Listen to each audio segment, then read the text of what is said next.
बीते 7 वर्षों में देश की स्वास्थ्य सुविधाओं को मजबूत करने का जो अभियान चल रहा है वो आज से एक नए चरण में प्रवेश कर रहा है और ये सामान्य चरण नहीं है, ये असामान्य चरण है। आज एक ऐसे मिशन की शुरुआत हो रही है जिसमें भारत की स्वास्थ्य सुविधाओं में क्रांतिकारी परिवर्तन लाने की बहुत बड़ी ताकत है। साथियों, 3 साल पहले पंडित दीनदयाल उपाध्याय जी की जन्म जयंती के अवसर पर पंडित जी को समर्पित आयुष्मान भारत योजना पूरे देश में लागू हुई थी। मुझे खुशी है कि आज से आयुष्मान भारत डिजिटल मिशन भी पूरे देश में शुरू किया जा रहा है। ये मिशन देश के गरीब और मध्यम वर्ग के इलाज में होने वाली जो दिक्कतें हैं उन दिक्कतों को दूर करने में बहुत बड़ी भूमिका निभाएगा। टेक्नोलॉजी के माध्यम से मरीजों को पूरे देश के हजारों अस्पतालों से कनेक्ट करने का जो काम आयुष्मान भारत ने किया है, आज उसे भी विस्तार मिल रहा है, एक मजबूत टेक्नोलॉजी प्लेटफॉर्म मिल रहा है।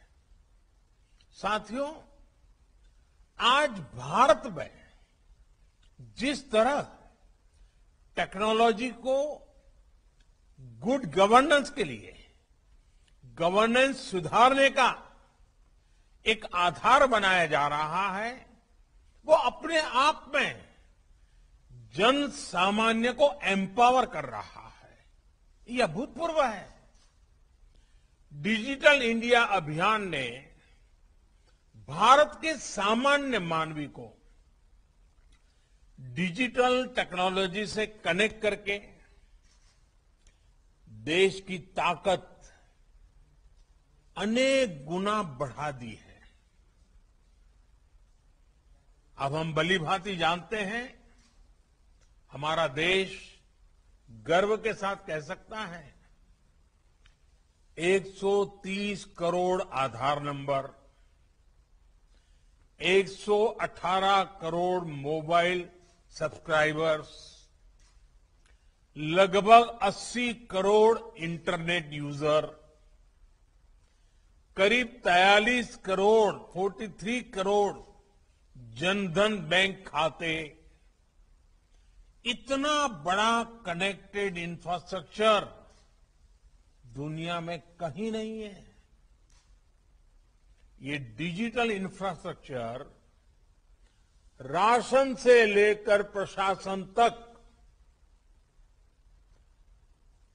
हर एक को तेज और पारदर्शी तरीके से सामान्य भारतीय तक पहुंचा रहा है। यूपीआई के माध्यम से कभी भी कहीं भी डिजिटल लेन देन में आज भारत दुनिया में अपनी पहचान बना रहा है। अभी देश में जो ई रूपी वाउचर शुरू किया गया है वो भी एक शानदार पहल है। साथियों, भारत के डिजिटल समाधानों ने कोरोना से लड़ाई में भी हर भारतीय को बहुत मदद की है, एक नई ताकत दी। Subscribe to Nation Next YouTube channel and press the bell icon to get regular updates from Nation Next. Also like Nation Next Facebook page and follow us on Instagram and Twitter.